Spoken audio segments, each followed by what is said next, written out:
Don't forget to like and subscribe. For more information, check out the Gate Expectations podcast on YouTube, Facebook, Patreon, Twitter, and Spotify.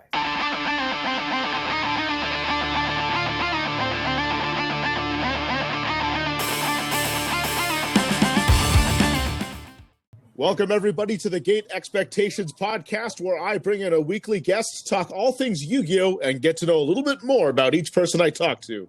This is the only Yu-Gi-Oh! Podcast that is run by a full-fledged journalist such as myself. This is episode 25 and the start of season 2.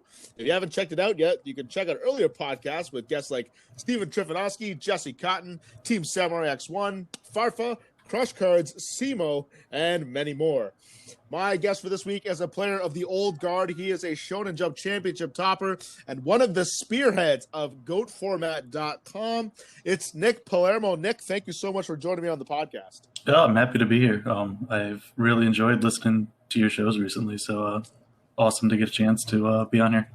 Yeah, definitely that too, because I've had several guests before on the podcast, Bill Bolito and Chris Perevic, who have spoke highly of one of the GOATformat.com website, and you being one of the spearheaders, the founding members of it. And it's really starting to take off nowadays, considering that the GOAT format is probably one of the most popular formats, outside of advanced format. So tell me about how this all started for you.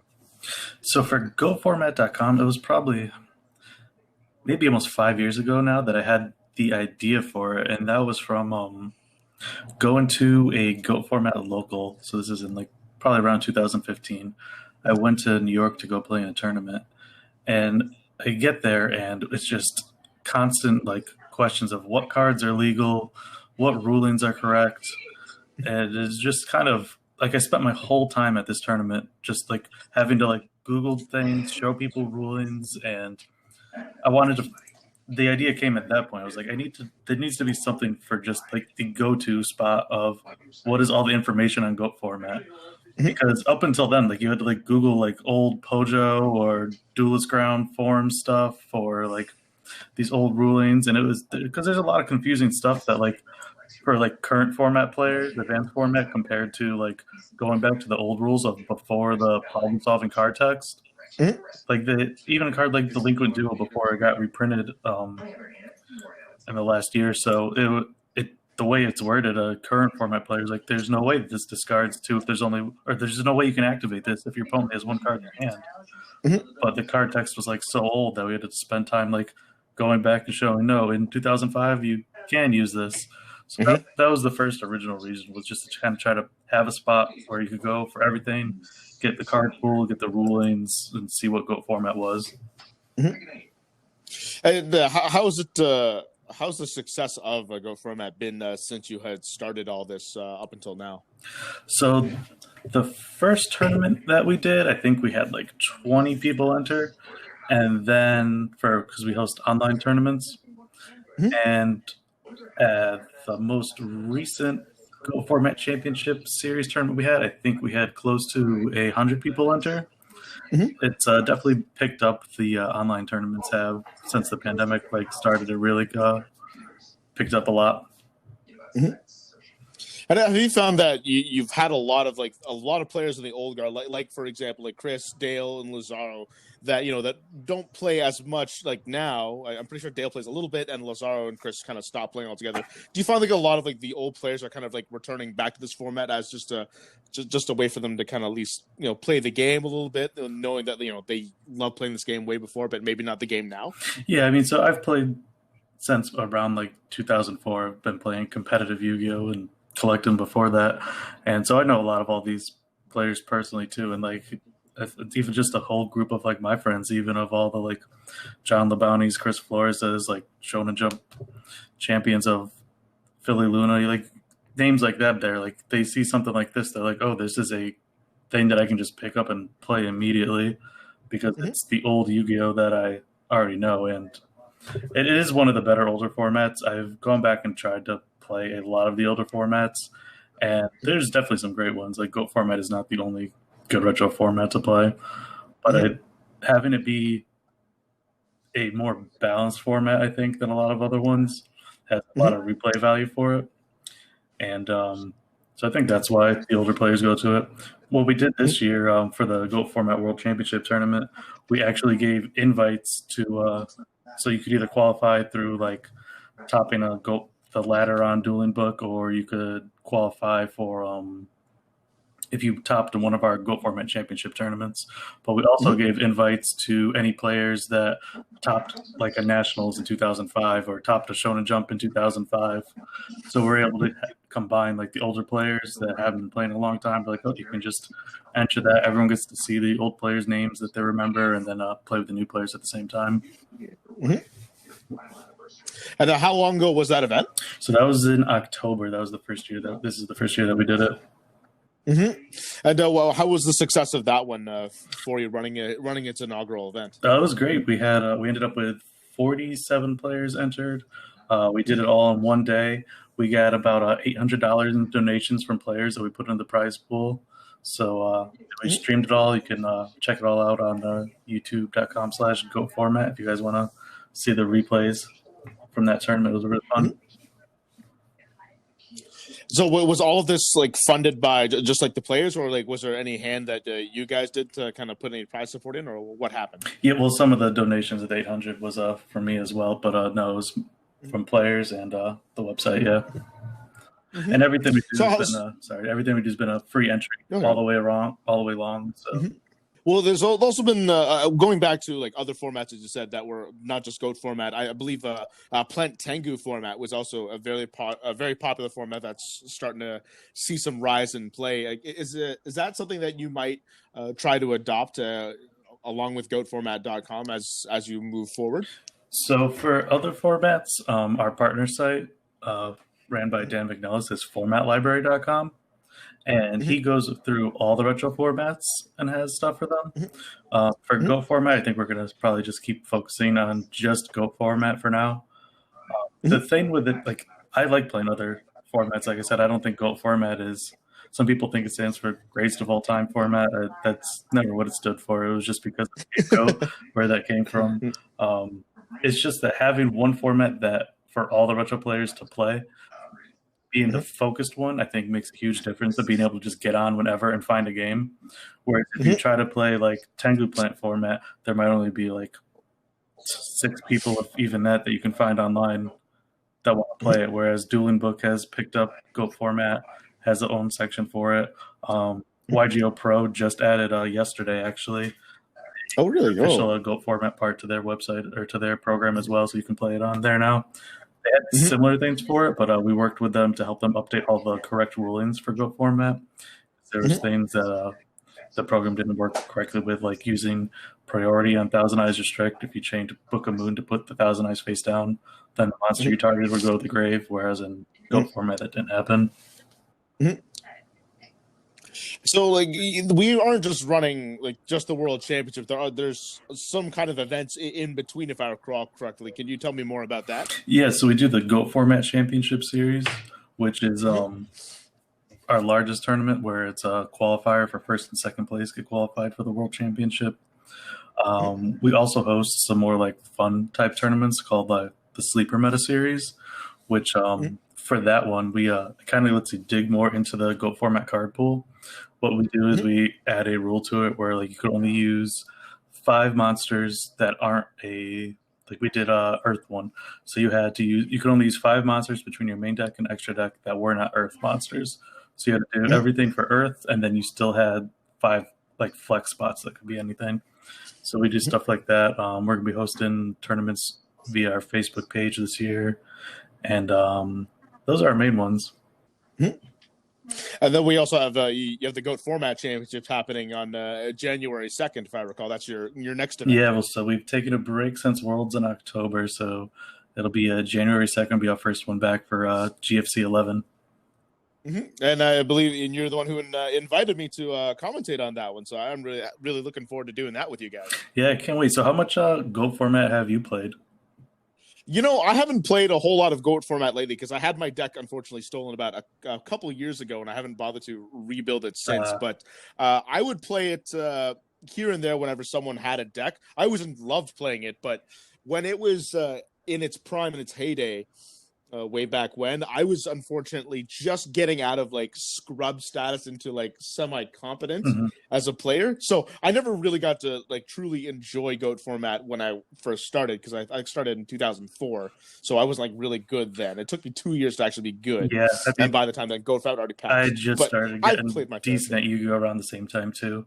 I went to Nationals in 2005, but I didn't even play in it because I didn't have an invite.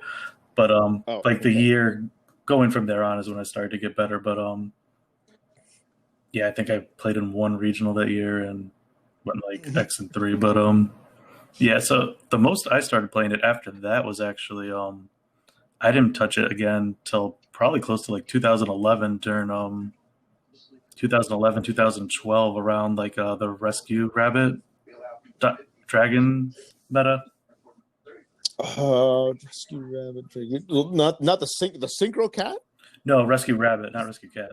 Rescue Rabbit. I'm so sorry. Yeah, so Rescue Rabbit Tour Guide came out. Yeah, and this was just before Inzectors came out, because that was in early 2012 before they made their appearance. So so you're talking about like around like Dino Rabbit era, all like that when like when it was almost out. I think that's when a lot of people started just like bringing GOAT control decks with them to like Shonen Jumps and regionals and people playing on the side, or at least for me, that's when I started noticing a lot of people doing that. We didn't see a lot of GOAT format just be popular throughout like several years after it had passed. It had only been about roughly like the past decade now is where we finally started to see like GOAT format kind of shine again. Do you have any ideas of why that could be? So they consider online like the revival period of GOAT format to be like 2016, 2017 really is when like format library was formed and people started like playing tournaments online for it. I think even from like 2011 when I started like wanting to play it a bit, like at that point I was very happy playing Yu-Gi-Oh! Still. Like I played Yu-Gi-Oh! Still until 2015 and I was happy to play the competitive meta with it. But I think a lot of people started missing feeling what Yu-Gi-Oh! Was, and I think that's been more so recently than ever. Definitely kind of a different game now, in my opinion. Yeah, it definitely is a different game for sure, because I don't know if, first of all, have you touched like anything like new at all as far as Yu-Gi-Oh! Goes? So the farthest I played up to was the Hat ARG Nationals, I think was the last tournament that I went to, and maybe one local after that. Oh, so like you said, like you're thinking hat format? Yeah, that's about when I stopped. When Pendulums came out is when I've pressed watch in a game before and don't even understand what's going on besides seeing one card put 5 things on the board. Oh, okay, so I got it. So you've been out of the game for roughly like 5-ish years, give or take. Yeah, and I can understand. I always said when Pendulums came out, it kind of set the game back like 5 years. That was my thought, because I thought it was a very terrible and very dangerous mechanic, and it kind of looked to where we kind of been put now with it because of how fast the game. Well, here's the thing too. Like as Yu-Gi-Oh! Went on, like forever since like the start of the game, everyone always complained, "Oh, this format's bad. This format's bad. Oh, synchros are going to ruin the game. Exceeds are going to ruin the game." I never thought that. Like I thought synchros and exceeds were both great additions to the game, and I enjoyed playing up to there. But then it started to not feel like the same game anymore. I think it started when like everything became a like floater card, and card management kind of went away. And then the thing I can compare it to most is I feel like every deck is Infernities now, where it's just like, here's the giant board and I can stop anything. Can you break it? And before that was a format, but now it seems like it's just the whole game. Yeah, it definitely feels that way, and it kind of takes away of the slow pace that GOAT format is kind of delivers. Because I had this discussion with Paul Leviton, and you can be a little bit more creative in your play style in a sense, not with your deck building, but the way you play the game as well. For example, like if I drew my hand and it was a very poor hand in GOAT format, I would have to like play conservatively, and then I'd have to just stall to be able to draw the cards to get myself out of the situation. Where if we look at Yu-Gi-Oh! Nowadays, it's it's your first 6 cards. If your first 6 cards don't do you any good, you're probably going to be losing the game. And deck building is on a completely different level now than it was way back when. We could be afforded turns back then, not so much nowadays in current format. Right, and in GOAT format, like for a long time now, like if you could just draw 1 defensive card or put 1,000 strict on the board, and that can buy you like literally 10 plus turns. Yeah, you can't really do that so much nowadays. Maybe like a floodgate might be like help you here and there, but it's a lot tougher to like stall for time in today's current format as it was before. And not to mention like Heavy Storm was a big thing back then, so you'd think, do I want to set 1 back row? Do I want to set 2 back rows? Like you would have to play around with it. Where ever since it got banned, now it's like, okay, I'm gonna set pretty much all my back rows and just see if my opponent can kind of contend with it. And it's definitely kind of changed the way we played since we've kind of seen some certain power cards getting banned and whatnot, which we know were like prevalent way back when in GOAT format. That thing with GOAT format too, it's so interesting of like even just player style. Like you could play against someone using the exact same deck that as a different person used, and the whole match feel completely different just based on how the players play. It definitely is that, because when you see the new decks right now, for example, we took like a Salamangreat deck. It was a pretty linear deck in the sense that, okay, this is the best board that you could build.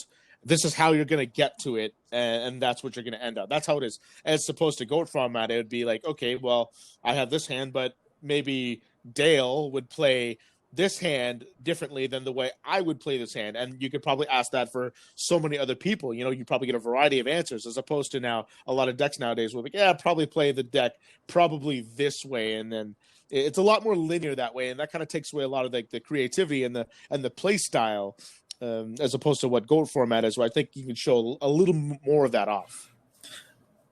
So do you think, that there is room for Konami to ever get Yu-Gi-Oh! Back to the direction that it was in, or that they will ever have any incentive to make it that kind of game again? I don't think they have any incentive to make it that kind of game again. I think they could do it, like put the game in that direction if they wanted to. But what I believe right now is that they're trying to make the game as like inclusive as possible, and that means if they have to like lower the skill gap a little bit to allow like newer players to get like better really quickly and like become like quick rising stars just like that, I think that's something that Konami wants. It's all about like bringing more people, because in business, the more people that are part of your game or that part of your product, that's more money coming into it, which is what you want as a business. Like, I don't blame Konami one bit for that, but of course there's that balance that you got to take with like the legacy players, of keeping them happy, but bringing in new players. You have to strike that balance. It's a little tough, but it's like playing Texas Hold'em poker. While it's a game derived mostly of luck, you still see the most consistent players still winning, for example. And that's the same way we're seeing that in Yu-Gi-Oh! Now. Even though there's an element of luck involved, regardless of what format you're playing in, there's always going to be those consistent players. You just might see some certain players that maybe just knew the certain format really well and just kind of dip in and out. I wouldn't even think that Go is particularly more skillful than current Yu-Gi-Oh! I just think it's a different skill set and a different game. That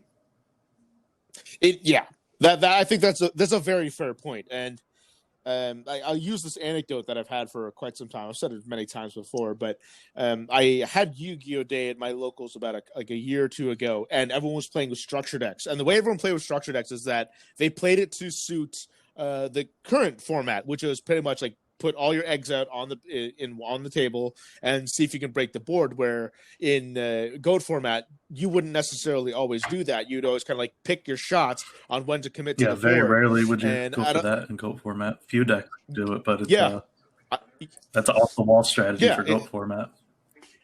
Exactly. It's a word that we always used in GOAT format, but we would barely use nowadays. Overextension. Like I try never to overextend when I play GOAT format, but in the current format, I'm feeling like should I put that extra negate on board? Like, I feel like I should. Like, it does feel like a completely different game. I'm not going to say that, but so I am going to say that, but It just seems that how it is. Like, definitely the way I play now is completely different from how I played before back in Goat. And like I wanted to get into Duel Links, or what is the name of the actual physical card game of it? It's Duel Links. That's what they call the physical part. Mm-hmm. Okay, so like I wanted to get into that. Oh, Speed Duel. Yeah. Sorry, Speed Duel. Essentially, there we go, right? Yeah. So like, because I've never wanted to quit playing Yu-Gi-Oh. It lost the luster to me.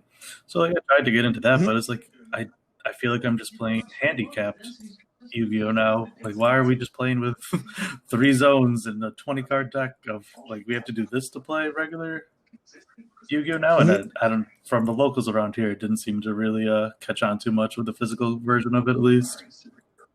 Yep. Yeah, it hasn't resonated very well at my locals either, and I'm not a big fan of Duel Links. It feels like Yu-Gi-Oh light in a sense, which I wasn't a big fan of. Like, I'd rather just play like full out Yu-Gi-Oh. I want Konami, like I've wanted it for the longest time. Just make a really good like online like Yu-Gi-Oh and just focus on that the whole way through, and I think it would be okay. But I'm not a fan of Duel Links, but there's a following for it, so I'm not going to blame them for trying something different. I had hopes that it was all going to like come back around for competitive Yu-Gi-Oh to like go back to a slower pace, because I mean we had times where it was absolutely crazy before. Like I stopped playing when like Frog FTK was the tier 0 deck, or like we went through like triple Judgment Dragon and Dark Arm Dragon return formats, and it's like, okay, so we played this for a little while and then it all comes back, right? And then it was like the way they're printing these cards now, I was like, this is not coming back. These cards are paragraph long effects. I don't know about you. I used to be able to memorize a card reading it once. Yeah, because it was very simple and straightforward. I read a card once. It was great, awesome. Now, like the effects are so. Thousand Eyes Restrict used to be a long effect. Now they're all paragraphs long when I look at them. Mm-hmm. Yeah, and some would have like several effects on, and that would be printed onto that tiny card. I remember a long time ago it was a Pojo joke where they would say, like, imagine if they released a Toon Thousand Eyes Restrict, imagine how long the text would be on that card. For an example. But yeah, I remember I would be able to like run through like a box of commons and just kind of like read them and like remember their effects, and that would be for the early sets, and I'd be okay with it. Nowadays with new sets, when I start reading a bunch of cards, I'm like, okay, like, what's that card do again? What's that card do again? Like, I used to pride myself on being able to remember all these card effects, and nowadays I can't do that anymore. And when I see like someone's deck list, it's like, what is that? I literally read it and get to the end and have to start reading it again, and that must be very frustrating for you guys playing with like the new. I've heard about those new strict time limit rules, and if you play against a deck that your opponent doesn't know the cards, that must be pretty tough. It can be, because it's because that's extra time off the clock as well.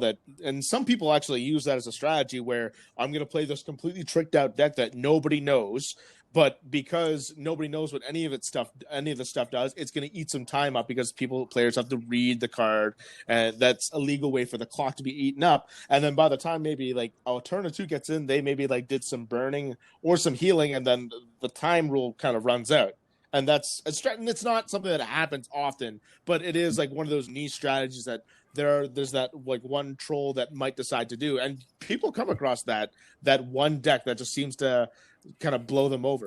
So I do think there is a fairly easy way that Konami could kind of bring the old community and newer one together, and they've done it a little bit already actually, and they've been like how they printed the Winged Dragon of Ra and like Blackluster Soldier, they put those into regular packs, right? Yeah, they have, and like promo, like tin promos and whatnot, but like a lot more like accessible ways to get them. So like, I don't expect them to ever like make GOAT format be an official format. I think that is just literally never going to happen, and would be pretty confusing for them to try to do it. But I think what they could do is print cards that say, okay, here's some reprints of cards. These are now legal for this format. They're in the same packs as the new cards. I mean, I can't say for certain for now, but there was tons of filler cards in these sets anyway that never got used. So you do some reprints of old cards in there, you print some new cards, and you have 2 different formats, but you buy the same one booster pack.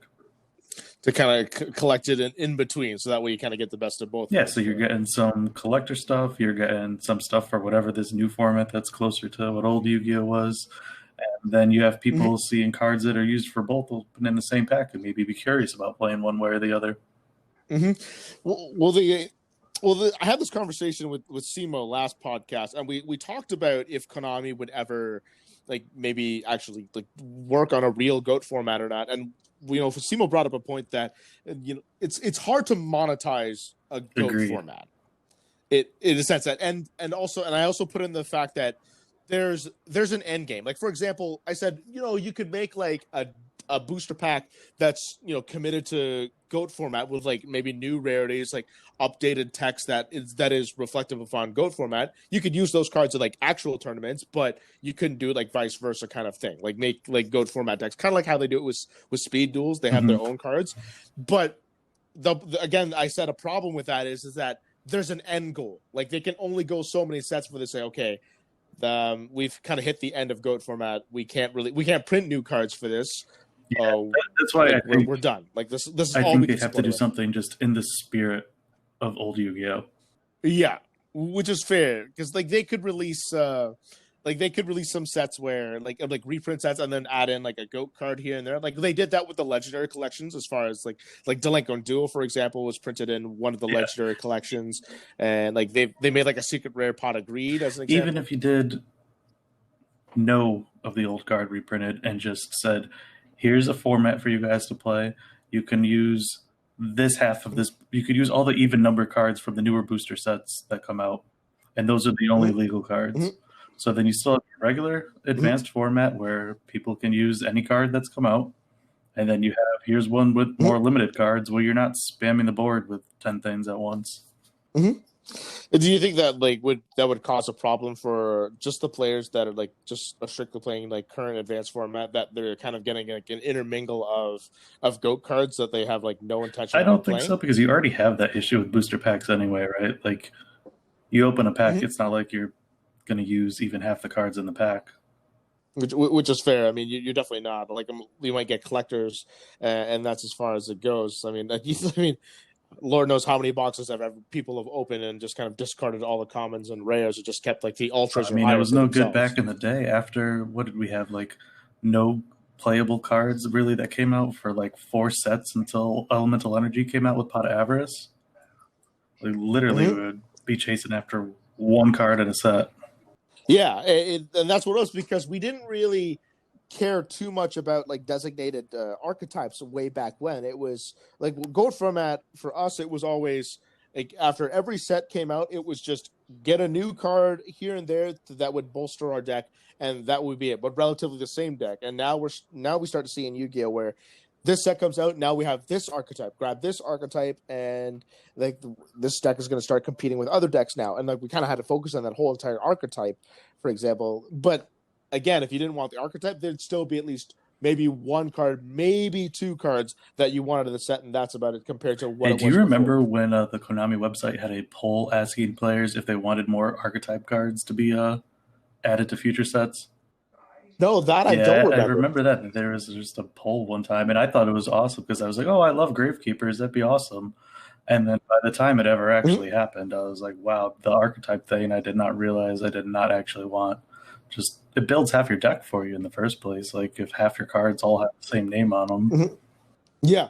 And that's definitely a thing. I mean, there's a skill. You could argue that there's a skill level in itself of determining like the ratios of what cards you would put in there, because you don't use every single card of like each specified archetype that's out there. Like for example, like you wouldn't use Gravekeeper's Vassal, for an example, if you're playing Gravekeepers at all. Like you wouldn't even run that card on its own, let alone in a Gravekeeper deck. But that's just one example. But nowadays it seems like there's a lot more cards now in archetypes that like contribute more directly to what it used to be before. You can kind of pick and choose. Nowadays, it's a lot more cards you can just pick. Okay, assume that's kind of in. Then they would make some like extra cards down the road, and then you kind of like pick and choose between there. But at least when like initially the deck would start, not so much. It would just be plucked. Okay, this is obviously going to the deck because of it's newly released, and that's how it is, as opposed to which I'm sure works fantastic on Konami's side, so it's understandable. It's a great way to kind of help like build and support decks that the newer players, or at least players playing like current format, like in a sense. But it does get kind of overwhelming, and then, like we see decks kind of like change over time. Like for example, like Burning Abyss, we've seen that deck kind of go like in and out all over the place. Like it was around, I'm pretty sure when you were still playing. That was towards the end when I was playing. One Yeah, and we've seen a lot of different incarnations of that deck kind of go in and out just because of like either master rules or like new cards. Have you ever done a cube draft for Yu-Gi-Oh with like current players? I never actually tried a cube draft myself. Like I know like someone in my own local actually has a cube draft, but we've never actually sat down and like played with it. And of course, with the whole pandemic happening, it makes it even harder to do a cube draft. But I've never actually done a cube draft myself. But I understand like the spirit. We actually do have a cube for online on our Discord Go Format server. If you ever want to check it out, it's pretty fun. The thing I noticed was like I would bring the cube to a local after I was not playing competitive Yu-Gi-Oh anymore, just because it's like, well, this is the Yu-Gi-Oh I like to play. Let's see if I get some people to play it. And players would be like, you're building your deck as you go with a cube draft, but it's all like one-ofs of everything. Players were so used to like just putting everything with the same name together that they were like kind of stumped of how to build the deck with like cards that like these don't go together. It's like you find ways to make them go together. Yeah. It's kind of like what we use like Butterfly, Dagger, Elbow with like Royal Magical Library, for example. Like they're not supposed to go together per se, but we found like crazy little loopholes that make that card go together and whatnot. So we've definitely seen cards like that and they like work like that before. And like every single deck right now, at least to my mind, is an archetype in Yu-Gi-Oh. It's been that way for years. Where like again back in GOAT format, probably like Chaos would probably be the most. The biggest like cookie cutter like format that we would have. The only time it seemed we really were able to break away from that was once the archetype stuff started coming out. I would say like Tengu Plant definitely goes away from being that archetype style where that was just a deck of good cards, and then I guess the Hat deck and Archfiend Traptrix decks kind of went back to that as well, when that was a field of everything else was the archetype besides that deck. Yeah, like we would combine like several different archetypes together. I mean, like when we had Chaos, let's just put the best light monsters and dark monsters together, and that was kind of an argument in itself on which one it was. And then of course we want to send in this round bringing out like Blackluster Soldier or Chaos Emperor or Dragon in a sense. Some people would run Thunder Dragon, some people would run like the Recruiter engine, like Shining Angel, Mystic Tomato. People thought that maybe we would go like Macromox, things like that. That even like Teledad was kind of a breakaway from that too, where it was like Gladiator Beast and Lightsworn were the big decks, and then here's a deck full of just good dark cards that aren't unnecessary and archetype put together. What's interesting is if you look back at what people consider to be the best formats, these ones are all on the list. Ones where they're not archetype formats for the most part. So would you say that like archetypes are like a bit of a detriment to the game a little bit now because as you said, like some of the best like formats are the ones that don't really necessarily have those kind of archetypes? I guess so. I mean, those are the ones that I've always been most attracted to, the ones without the archetypes. And from what I see people playing in the retro communities online, it's generally like there's not many people playing Necros mirrors. There's not many people playing archetype mirror matches in general or archetype retro formats that I know of, at least. Yeah, that's a good point too, because like again, like I'm not saying Necros was like a bad format. At least when I was playing Necros, because I played it without the Jin. Like I played like I hear that's actually a good mirror match, and I thought that was it's a very difficult mirror match, and I always thought that typically the better player out of that kind of format would win, much like when you play GOAT format or Teledad format. I always like those formats where I don't care how like stale it kind of feels or how much of a mirror match it is. I care about like who's the better player in the end, and I felt like those decks would resonate the best on who's the better player. On top of that, they just have the most replay value because there's so many different intricate moves. Like we said, you can make playing the same decks. Like The Tengu plant format's a great example of it too, where it's like there's so many, like sure there's the best opening play of like 1-for-1 Dandelion, awesome, great play, and goat format, Pot of Greed, Graceful Charity opening hand, awesome every time, set Magician of Fate. That can get stale if that starts to get abused. But if you play enough games, you realize that it does not come down to that the majority of the times. There, of course, there's the luck hands, but it comes down more to the small interactions of playing back and forth with your opponent. It's really rare that you're able to get off those giant combos off because, well, first of all, like if you say plant Tengu format, there's like 3 Maxi, there's 3 Veilers running rampant around. So you could get hit with the one like at the most inopportune time, and then because you committed your entire board to it, that's your punishment for it. And then when you play goat format, like for example, if you just kind of try to go for like the Pot of Greed play, always set Magician of Faith and not maybe like not a bait card for Nobleman of Crossout, like you can get really punished early once your opponent starts to get rolling too. So it's really a back and forth game because we know that in those formats we're getting another turn, as opposed to the current Yu-Gi-Oh now.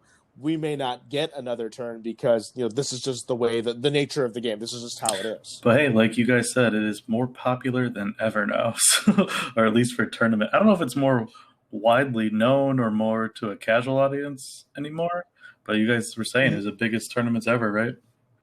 Yeah. Like the number of people who have come out to tournaments has been more popular lately, but I don't think it's solely in part of just the way the format is. I think also Konami made the game a little bit more accessible to other players as well, because way back then in Konami it would be like really tough to get our hands on like a Dark Arm Dragon, Judgment Dragon, Blackluster Soldier one. It was very tough to get those cards nowadays. And while we have like those like $100 cards that exist now, it's a little bit easier to get them, and eventually, if you can't get them now, they get reprinted in a much easier way. And like I don't think Upper Deck really made the reprints as accessible. I mean, we did have reprints, but I don't think they were as easy to get nowadays. I think the bigger difference is how much more for a big tournament or just a tournament in general it's more catered to people that are more casual now,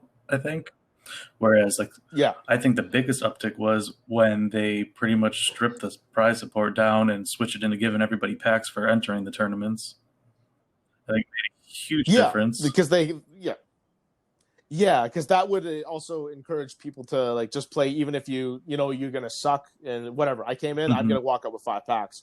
Where before, like we had incentive. It's kind of like communism versus like capitalism in this kind of case, like where Upper Deck was like, all right, the better you do, the more packs you get, and then Konami's like, no, we'll give you this many packs regardless of how well you do. You can just win extra prizes at the end. It's like there's a big difference, and of course it's going to cater to the casual players more because like, okay, I can do as bad as I want, I control as much as I want, and I'm going to get the same amount of packs as the 9th place guy is going to get. So I'm fine with difference that. Of they just hand out nationals or I guess World Championship qualifier invites like candy now, huh? Yeah, it's definitely a lot easier now too. I mean, I remember back when we did Shonen Jump Championships, we started out with top 8. We extended it to 16 eventually, but then once we started moving more and more into like YCSs, it's now like top 32. We've seen some events go top 64, like WCQs and whatnot. So it's a lot. And regionals, of course, they used to be top 4 way back in the day if you're back when we played, but now it's handed out to easily to top 16, top 32.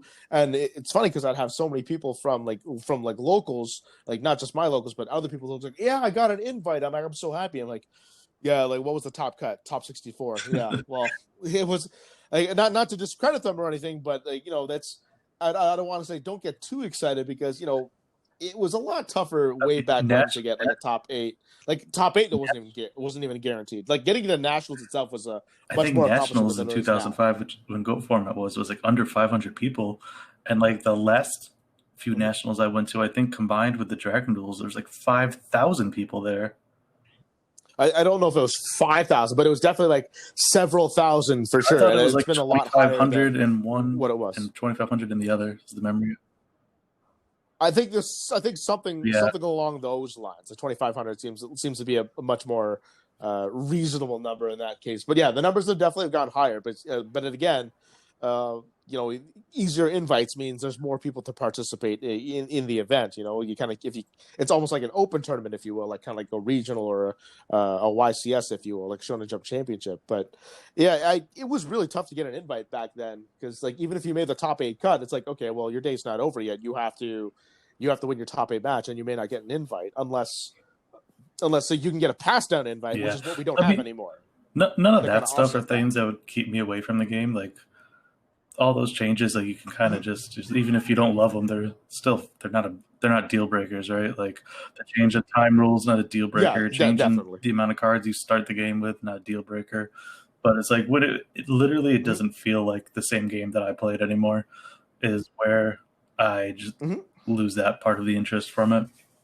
Yeah, this kind of reminds me of a philosophical question that I still can't even answer to this day. They always say, well, if you have a wooden ship and then you replace every single board on that ship, like over time, and is it the same ship or is it not? And that's kind of the question we're kind of asking ourselves right now. And I guess we kind of answered before. We say it's not really the same game as it was before as compared to what it is now. And so it gets really tricky to really like divulge, like, is this really Yu-Gi-Oh? Is this true Yu? Because I've had so many players that have like quit because they say this isn't the same game anymore. This isn't Yu-Gi-Oh anymore. Like when for example, when Pendulums came down, it's definitely not. You don't play Pendulums the same way you would go format for sure. It's the same name. It's the same game in the name in Yu-Gi-Oh, but definitely a different way of playing. Yeah, that really was the big change period. Was when Pendulums got dropped. And I again, like, I detest that. I detested Pendulums when I heard it. I'm like, I know we're not doing much now because Cleaforts were fine. Cleaforts was like a fine exception to when it came out. I heard all the naysayers of synchros and XYZs when they came out. I was like, they did it. They added to the game twice already, and they did it fine. I was like, I'm just gonna give them the benefit of the doubt, and I shouldn't have. Yeah. I mean, that's how I felt. I wasn't too bad when Cleaforts came out because that was the only Pendulum deck that was really viable before Pepe came out, and that decided to blow the game wide open in a very bad way. But I was okay with Cleaforts, but then the game started to divulge. I'm like, this is not going to be Cleaforts. Like, eventually the game is going to like evolve more and more. It's going to focus more on Pendulums because that's how the show is. That's the direction they want to go, and I'm not happy with the way it turned out, of course. But of course, I'm still playing the game, of course, because I still love the game, like, overall, and I still play it to this day, even from 2004 until now. I can't say the same for everybody else. Much like a lot of guys who are supporting you on GoatFormat.com, they don't really care for the new format; they care for this format. So we've really seen kind of like the evolution of the game, and I've talked about this on so many different podcasts about like how this game has changed and how many players I've seen come and go. Just because and our community does keep growing. Like, we're about like 3,000 members on our Discord. There's Facebook pages that are over 4,000 people for playing Goat format, and we do get people coming in that are current format players, and they're just like, I kind of got fed up after this last ban list didn't fix anything. I'm just gonna test the waters. The Goat format players are doing. Yep. And I feel like also Goat format is also a bit of a security blanket for a lot of players. They can kind of like dip in and out of like the current format right now. It's like, okay, if I don't like this format, I'm going to sit out and maybe I'll just focus on Goat format for a little bit because I know that the Goat format isn't going to change. It's stuck where it is, and not necessarily a bad thing because that's what people like. They like that format. So it's like, all right, I'll take the format off. I'll play Goat format for a bit. And if the like new format picks up a little bit, maybe I'll go back to that, or I'll play both. And that's what I think Goat format is. It's just a way for people to stay in the game if they don't like how the current game did you ever hear of Yu-Gi-Oh? So Yu-Gi-Oh in 2016 was Chris Perovic's project that I worked on with him.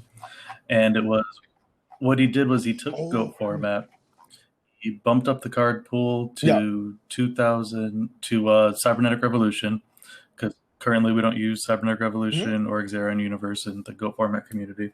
So he bumped it up to there, and then what we did was we would release a booster pack of these 12 cards are now legal in this card pool to play with. And it was really fun. I loved it. We played it for about a year and a half. I had local tournaments that had up to like 30 people playing it. Chris ran a few tournaments. ARG hosted a few of them. Eventually, Chris had to step away from it, and the card pool did not keep getting better and better. Like, obviously, none of us are designers, but so once you make one mistake with something like that, kind of just you're already taking a niche community like GOAT format, so like you're making it even tighter by adding new restrictions and stuff to it. So it did fail on that end, but man, do I wish that something like that could be taken up the reins by Konami and have like some sort of official play, if something similar. It doesn't have to be that exact idea, but just like I said before, going back to the old style of playing would be awesome. Have you seen that there's been even an evolution of GOAT format way back then than to what it is now? Like, I'll give you an example. Like, I was watching one of the last broadcasts, and I saw that it was a match between I think it was Chris Perevic and Lazaro Bolito, and I saw the usage of Dark Mimic, like level 1 and 3, starting to be used, and I don't recall ever that card seeing a whole lot of play way back then. But nowadays, and then 15 years of hindsight, a lot more in play can make all the world difference. So like Chaos Sorcerer is at 3 in GOAT format. Trap Dust Shoots at 3. Thunder Dragon is legal. None of these are cards that you saw in 2005 for the most part. Maybe in like a J. Kim side deck, you saw some of these tucked out cards, or Chaos Sorcerer splashed here and there. But the meta has definitely shifted. Or the GOAT format worlds, only 2 GOAT control decks made top 8 even.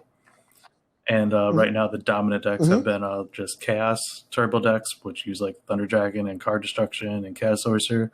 And it's actually back to like straight up Warrior decks, which used cards like Solemn Judgment, which we also didn't see too much back then either.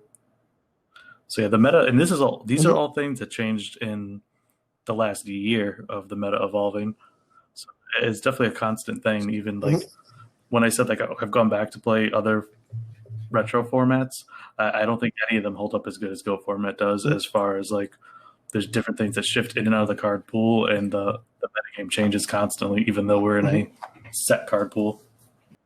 Yeah, because this would be like a preconceived notion that people would have. It's that whatever GOAT format would be the same now than what it was back when it was in its heyday, because no cards have changed, nothing like that. So we're assuming we're all going to see the same decks.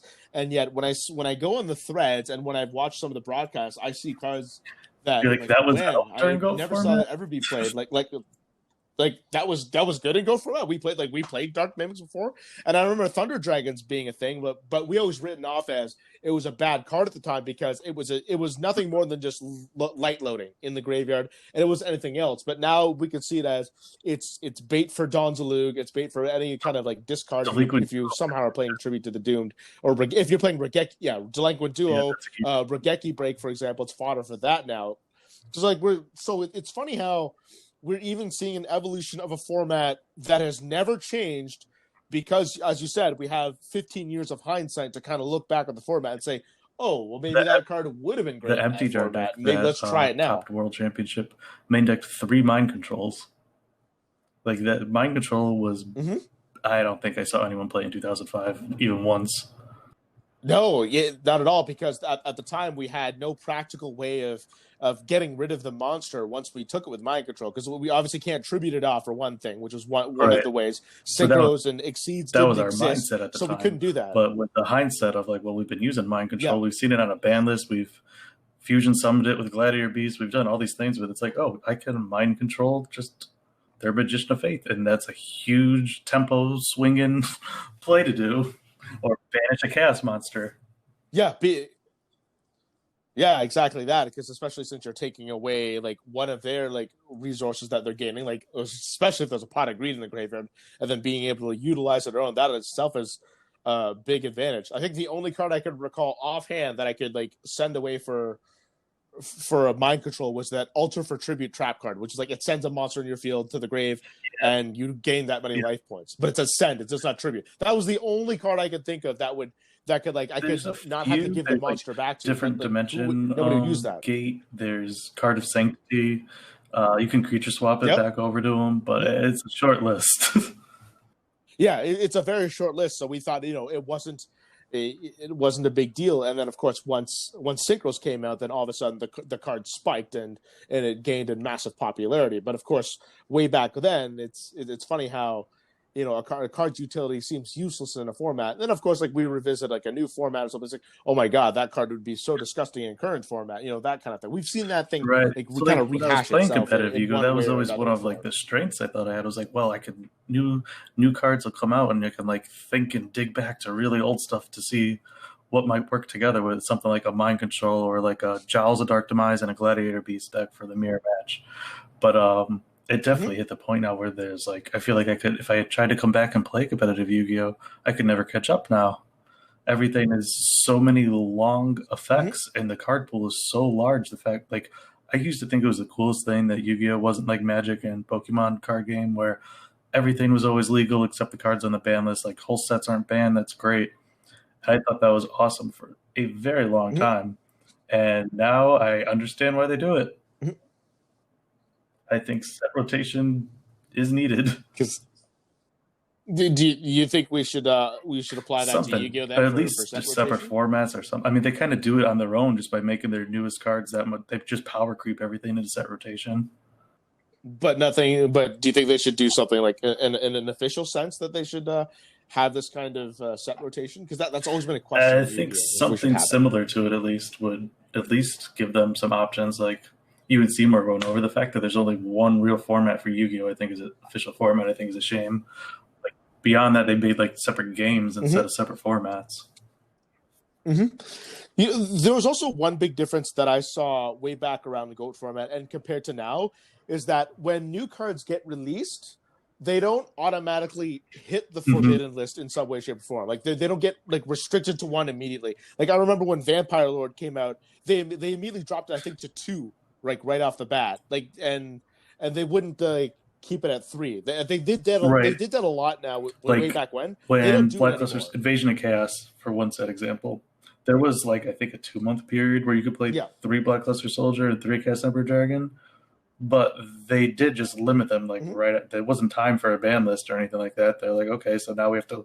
I think you're right. Like every time a set came out, almost they limited stuff. They also had, I don't know how it is now.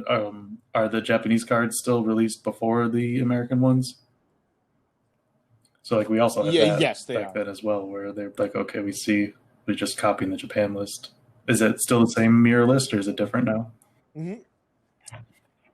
No, our lists aren't necessarily the same anymore because now that we have TCG exclusive cards now that sometimes like the OCG doesn't get. So now we're starting to kind of diversify into our own ban list. Like for example, Mack right now is legal in Japan, but it's not over here in North America, which is always like a big question up for debate. Yeah, for a long time, our legal or not legal right Beast now. of Tall War, and no one was too worried about that. Yeah. Like the poor man. Sorry, not the poor man summon skull, but it was a worse off summon skull, but at the time kind of more trickier to get. It was kind of weird, which I found funny. I never ran Beast of Tall War, and I'm glad I never did. I was always a summon skull guy. But that's just what we've seen though from the Yu-Gi-Oh. It's that we don't see these cards get auto hit, and we think that man, this card at 3 is disgusting. Like why do we have this? And that's I think a part of the reason why we have such a power creep as opposed to before is like, okay, we can we have some kind of foresight to let's restrict these cards to just like 1 or 2 and just keep it at that. Because I think like for a while we had Regeki, like Delinquent Duel, those cards. When I saw Regeki was unbanned and people weren't using it, I was like, that was when I knew. That was what I knew. I was like, this is not the same game. And that was just. Yeah, that's something I had to explain to so many like recurring players or like some of like the newer players that are like kind of seeing Regeki. It's like, why is no one playing this? So like, should I be playing Regeki? I'm like, no, you shouldn't. And asking why? Because there are so many cards right now that first of all that can either negate it or they float off it because we like having stuff in the graveyard now. We have decks designed to throw everything into the graveyard now. It's like, and I mean, there's parallels to that Go format. Like even like if you look at the 2005 list, they're all playing Lightning Vortex. Where if you look at the 47 deck list we have on GoatFormat.com from the World Championship. I don't think there's any decks playing Lightning Vortex because everyone plays 3 Book of Moon, and discarding a card to be countered like that, it ends up not being good. But like looking back, everyone put it in the deck. It was like there was actual staples back then of cards. People just like, oh, you have to play this. We don't really have that. That word is never really uttered anymore here. We don't have that word staple. I think there kind of are in a sense, but not to the degree that we used to have it way back when, where we would say, okay, Pot of Greed, staple, Graceful Charity, staple. It's in almost every single deck, and we kind of don't have that. Which even for Go format at this point, I'd say the only 2 true staples that are actually in every deck is Pot of Greed and Graceful Charity. It's a lot more versatile of a format than people realize. Back to like the direction. For like you were saying, if could Yu-Gi-Oh do with the power creeps and everything? Do you think that they can continue to keep going in this direction, or something has to change? Like, you can't just power creep forever, right? Yeah, I don't think they should. Like, I feel like they can at least keep it. How long the card? Not balanced. How can they even make them more broken? You're already doing everything on one turn. Yeah, like I feel like they'll just kind of keep it at the level it is now, but maybe won't power creep any further. Like I don't know if this is really the peak of how fast the game could be. I'm sure we could see even faster. I'm not sure how we could fix this per se, aside from maybe just scrapping a bunch of everything. But I don't think Konami is willing to do that, because that's a lot of stuff that goes out the door, and that's a massive overhaul that's gonna be a giant shock to the whole entire fan base, which would really maybe kill it. It might kill it for a while, then maybe gradually start growing again. But it might be too big of a hit for them to really decide to, okay, we're too far down the rabbit hole. Like you're pot committed, in other words. But it's like, as a poker term. How that's much what it is. better can you actually even make these cards? Is where that I do wonder. I think it's gonna hit a wall eventually. I mean, they do have the power of the ban list at their disposal of just ban everything that's already good, I guess. Yeah, it gets weird because because about maybe the past few formats before, we've seen these large power creeps that happen, and now all of a sudden Konami releases these cards that are designed to counter these power creeps. For example, we know that there's 3 big cards we have. There's Pot of Greed, there's the Forceful Sentry, and there's Change of Heart. 3 very powerful cards. We have a card like that right now. It's called Triple Tactics Talent, where you can play it if your opponent activated something in the main phase. If your opponent activated a monster effect in the main phase, then you can play that card. You get one of those 3 effects, and it's like a power creep counter. In other words, now we're seeing these disgusting cards that are meant to break these power creep boards, which is weird because I feel like it's a sign that, okay, Konami said, okay, we've already gone this far into the rabbit hole, we've already power creeped the game. So instead of just fixing the entire format or the game, let's just release cards that can help combat this and see where it goes. And we have several cards like this nowadays that really help try to break boards, for example. So it's really weird to see how the direction Konami's gotten. Instead of just fixing the game, they just said, let's just kind of throw more cards at it. It's kind of slapping another Band-Aid on top of a wound. Instead of just healing the wound, let's just throw another Band-Aid on top of it until you get a pile of Band-Aids that that obviously can't stick to it anymore, and then it's going to break wide open. Well, hopefully I hope one day they do go back in a different direction. I mean, I've tried to play every other game, and I don't love anything like I love Yu-Gi-Oh! No other game has ever grabbed me like that. Yeah. And so for me, that's playing retro stuff, trying to build up the retro community. We were hoping for this year to start getting a live event tournament series going and do tournament kits for GOAT format for locals to use. Look like with the pandemic, we're probably going to push that back. But no, I mean, we're growing, so it's great to see. I wonder how far we can go with it, being that it is just the same cards in the same card pool. I think that we have a lot more years of playing GOAT format and holding on because it's just so much fun to play it. It doesn't get stale for being the same card pool. But whoever knows, you could always find a deck in a card pool like this that can't be beaten or something. We did have a Royal Magical Library. We gave away a Dark End Dragon as a prize for one of our first tournament series, one of the Shonen Jump ones, or YCS.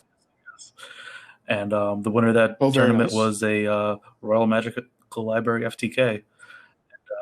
We were doing draws incorrectly at that point. We were able to do some more research and find out that for a draw and goat format, you are supposed to roll the dice or rock, paper, scissors again. You're not supposed to have whoever lost, whoever went last, whoever went first at the start of the game that drew goes first again. It's not that. So that kind of has kept that deck off the radar since the draw thing isn't there anymore, because what it was doing, it was abusing a self-destruction button, which you probably remember when last turn decks in 2005 were pretty popular using that combo. Yeah, because I remember self-destruct button being a deck where you would just force draws every single game possible, and that when it came to time, it was let's side in a burn card or something, so that way I'm ahead on life points, and then that's it. That's the game. And I knew that was a legit strategy. And some people would complain is that this deck has no actual objective of winning. Where there's nothing against the deck documents of saying it doesn't matter how you build your deck so long as it adheres to the list.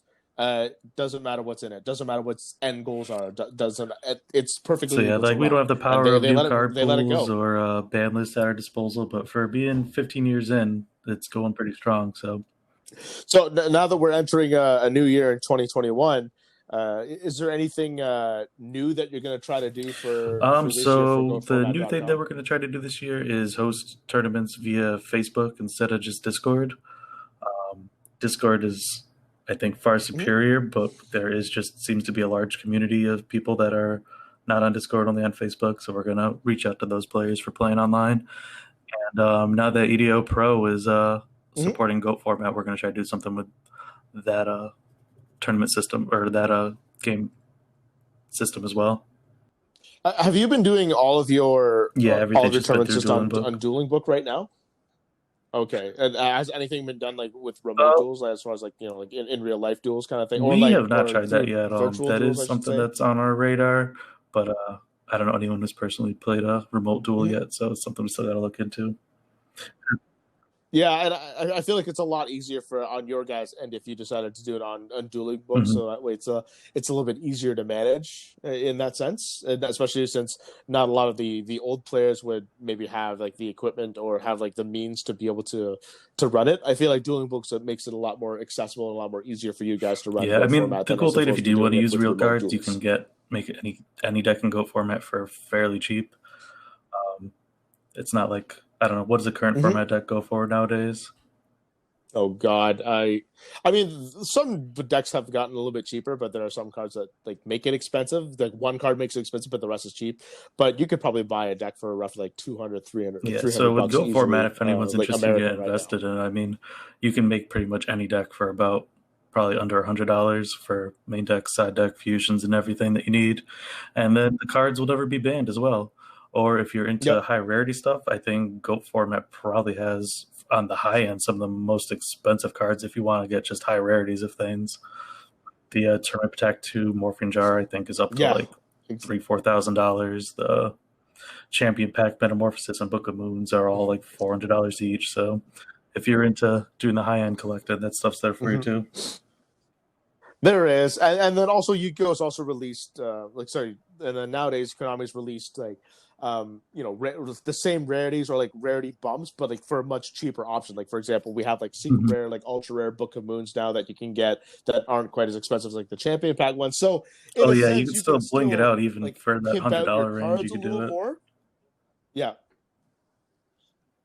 but you don't have to destroy your wallet in order to pimp out your cards. Like for example, super rare Thunder Dragons, for example, can cost like $2 a piece, bro. Like to $1, $2 a piece American right now. So you can make your cards even look a little bit better, even without having to and not being officially sanctioned by anything. We a lot of shops let you use OCG cards too, which is fun. Oh, I didn't know that. So that's something. Do you get a lot of people that? Do you like to have I have everything in English, and then I have there's like just a bunch of cool OCG stuff that come, like Ultimate Rare Jinzo exists or Ultimate Rare Blackluster Soldier. So there's some cool stuff that is like, you're mostly just playing this format with your friends or in a community of people that are playing unsanctioned stuff. So you get to use cool things like that too. So I want to go back to just kind of seeing like the evolution of GOAT format before to what it is now. Have you seen anything new that you've seen in this Go format compared to like what we saw like past format? For like sure. Like decks, the main thing or, of what again, Goat, like why it's other called cards? Goat format was for being from Goat Control, which consisted of using Tsukiyomi, Thousand Eyes Restrict, Air Knight Parseth, and reusing those cards or Metamorphosis. And it has now shifted more over to using cards like Chaos Sorcerer, Night Assailant, Regeki Break, Trap Dust Shoot. So it's kind of really shifted away from that. Gravekeeper Spy has become like a huge card, which in turn with its 2000 defense has like turned off the ability to use Air Knight Parseth in decks. So it's been interesting. That's all pretty much been in the last year has been the big shift of the meta for that stuff. Mm-hmm. I always love Gravekeeper Spy because I believe Lazaro was the one who really made that card famous in all his Monarch decks again, because like you can summon another Spy and then you still have that defensive capability, yet you can tribute one off and like throw down a Monarch or a Jinzo or Parsha of your own, and you know it's kind of safe to do. Mack Suffrage in 2005 actually won the national championship playing Gravekeeper Spy in his Goat Control deck. Mm-hmm. Mm-hmm. Which I thought, like, that card is absolutely fantastic because it's another special summon. First of all, for one thing, it's a 2K defender. I think that was one of the big reasons why it was so fantastic, because it had that beefy defense, which really made it gave it its longevity on top of its like special summoning power. Because we've seen so many cards that can make an easy special summon. Yeah, it's a big thing now between walling the Air Knight has been that it walls a Blade Knight, because Chaos Warriors became a huge deck at one point last year with like triple Chaos Sorcerer and using the light and dark warrior monsters like Danzalug or Ninja Grandmaster Sasuke and filling the light and darks in the grave with those, and then running over everybody's like Dekochis and Magician of Fates, so Spy is able to wall that stuff back. Yeah, it's outside of a Jinzo or a Mobius, and Mobius wasn't even really running in that format, that you could basically just that you wouldn't be able to take it down in battle. Like you have to like tribute for basically Jinzo in order to run it over. I mean, like you're able to do fun stuff when like you know the card pool pretty well too. Like right now, I've been using Warriors and like side decking in my own Gravekeeper Spies with Mobius and Mind Control, so I can mind control my opponent's set Spy, flip it over, summon my own Spy, tribute it for a Mobius. There's lots of cool interactions like that. And I love how you mentioned Gravekeeper Spy and Mind Control, because when you Mind Control Gravekeeper Spy, and that means you still have and you summon your own. That means you have 2 more Spies in your deck, so you can use another Spy's effect yet again, because you're typically playing 3. However, you're probably only going to be able to special summon 1, and then the other one will just be nothing but a mere defender at that point in time. But so you're kind of increasing utility with it with that Mind Control as well, which is something that we never thought of doing way back when. Like we brought up Mack Suffrage, like he was an innovator using that at that time in 2005. He was like the #1 online player, and he won the national championships. That is another tournament we're doing this year. Is we're bringing back the Mack Suffrage Memorial Tournament that was held about 3 years ago by Duelist Grounds. So we're going to start doing that annually too. He's one player we have in our GOAT format Hall of Fame. Max unfortunately passed away a few years ago, so we're going to be doing a memorial tournament every year for him. He was on a tear by 2005 in that tournament. He ran through like a lot of big names. I remember correctly. I know he took down like Brent Yetter, was a very big name. I haven't mentioned that name in a while. He's taken down like Yetter. He took down Brian Cornell, also a really great guy who who's had his great run there. And it was a fantastic nationals. In that top 8 was just really fascinating. Like star in the next like 3 to 4 years to come. Of like those were the names you saw everywhere. Yeah. Because I'm looking at that list now, like I like run through, like we all know Jonathan Bounty big, like Brian Cornell was big, Suffrage of course, Brett Yetter was big. Eric Davis is the one that kind of gets me off. I know Miguel Garcia, Jerry Wang was huge, it still is, and then Ramus Lizzo is part of Team Overdose, fantastic guy, love him. Like these are all like majority of these guys are like big names, so that was a very stacked. That was a top 8 great time. So it was not easy. It was not easy going through. That was coming off of like the Comic Odyssey, like back-to-back wins with Ryan, and then like have Overdose's breakout event on top of it, and then have the #1 online player like come out of nowhere and beat everybody to win the whole tournament too. Like it's a pretty cool story. Yeah, because also at that time, DD Assailant was also becoming a a very large card itself. And like it wasn't even it wasn't even a chaos card because it was Earth, but yet people were starting running it. And then again, Gravekeeper Spy again could easily repel it because you can't take it down in battle when it's in defense mode with Assailant. So that Spy really helped to like give some longevity to Mack Suffrage with that deck, and I can see why he won. Because then ever since I saw Spy and saw it actually be utilized, especially by Lazaro, like I ran it in all. And like we had awesome stories even just this year for the Go Format World Championship. Like Reclaire getting first place, he pretty much was the number one player ranked on Dueling Book for GOAT format for like the entire year. The guy definitely had the most games put in, but had not won either of the Format Library Championships or the GOAT Format Championship. So he was kind of like hunting for his win the whole year. We had two different players that had won back-to-back events for like a GFC and FLC tournaments. So that was interesting to see how they went. And then you have like Dale and Lazaro come back and both make top four, and it was just a fun time. Mm-hmm. And again, like this, it was kind of nice to reflect on the history of this game as well, just kind of see like these players just kind of have their heyday, and now you get to see them like in now your GOATformat.com, and these tournaments kind of resurface again, because I know that I think Dale came a second place in your last tournament, the World Championships that you guys did, which I watched that match and I never realized how powerful like card destruction was, because that was the card that basically like dictated the entire game, and I can't believe I've had like that card was so powerful going down memory lane of all the people you bring on, and then hearing from the newer guys too, kind of bringing it all together has been a blast. Yeah, that's what I wanted to do too, because like I'm also like a very legacy player that I played since 2004. So like I have those connections with the old guard as well, and I'm sure that I'm trying to cater to all audiences. So I thought, occasionally I'll have this, an old player to come in and kind of like look at the way the game is now compared to what the game is before, and kind of rehash and like relive the glory days, because we've all had that part, and nostalgia is something that kind of hits home for everybody, regardless of what the subject is. We all like I've seen your name around for so many years. I don't know if we've ever crossed paths before or not, though.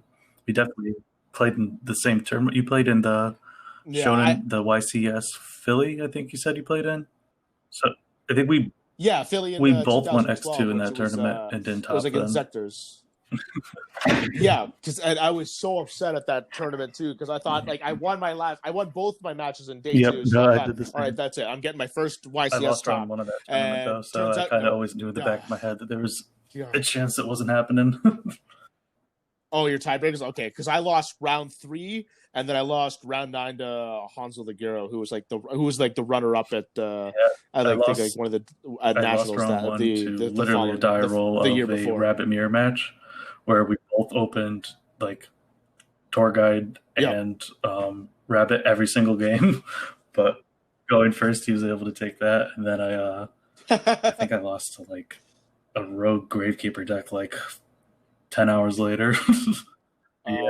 Somewhere late. It wasn't I know I won both the last rounds of because they did day 2 for playing the last 2 rounds, right? Mm-hmm. Yeah, I know I won both of those, so it was something. Yeah, for 2 rounds before that. Yeah, there was. Yeah, then that's again, same thing happened to me too. I won both my rounds, and I played so ballsy that YCS. I had no fear playing that. A lot of the time, where I'd look at my back row, I'm like, I've got 4 trap cards. None of them are solemn judgments. Screw it, set them all. Because you think at this level, like if you're playing round 7 or 8, and you're like X1, people are thinking, okay, if he's got 4 set, there's got to be a solemn judgment there somewhere. So I'm probably going to withhold Storm in that case and like wait for a better opportunity to use it. And I would be like really ballsy at this point, and I would just like, screw it, I'm going to use the meta advantage against everybody else, and I'm just going to start setting all my back rows, even though that format was the last time that I really people were anticipating at that point. Like I played.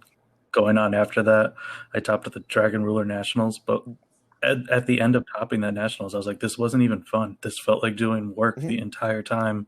It was like such a drain to play that Dragon Mirror match that I was like, it kind of is where I started to see things kind of fade away.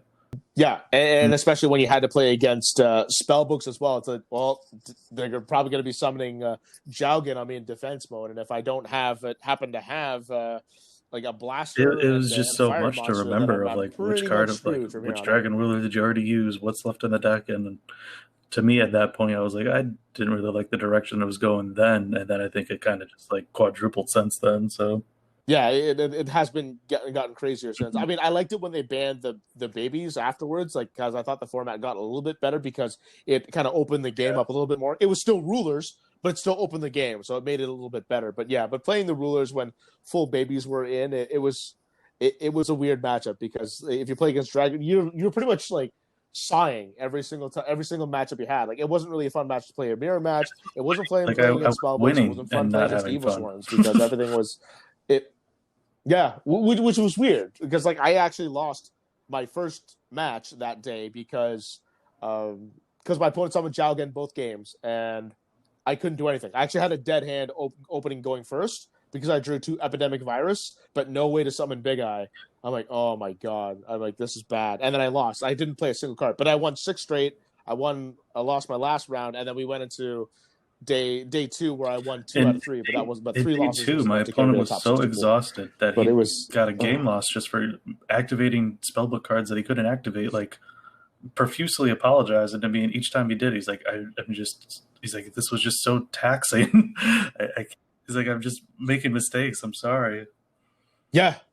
Yeah, it really was taxing that day too because I know that like during my second last game, like I made a couple like errors myself, like not like gameplay errors, not like misplays, but gameplay errors. And like I had to call the judge over and like, sorry, like I made this mistake. This is my bad. Like I got a warning with it. Thankfully, it didn't like hurt me like ultimately, but it's like it's like you get that fatigue in you, and it just came back because you're just exhausting yourself over all these games that you really don't feel like it. It did kind of feel like a chore playing all those games rather than like having fun, but a little bit before then because of the matchups were just terrible to go through. Every single matchup was like, format, why? Never feel that way kind of almost ever. Like it's just you can play all your cards all the time. Yep.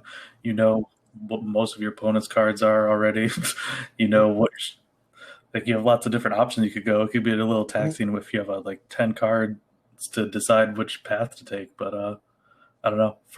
When it started to go that other direction, I was like, this is starting to feel more like homework than my fun hobby.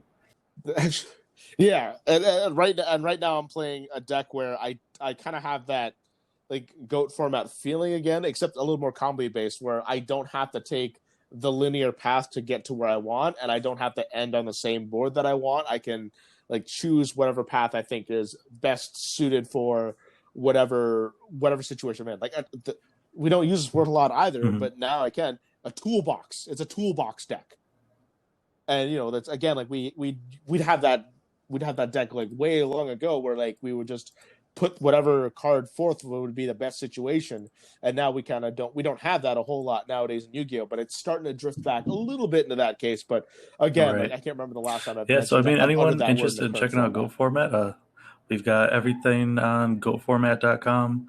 We have deck lists, we have the ban lists, we have links to our Facebook communities, our YouTube page, youtube.com/goatformat. We're on twitch.tv/goatformat. Everyone's really welcome in the Discord. If you guys have any questions and want to check it out, and anything you can need for it, the whole goal is to put it in one place, and we got there. So.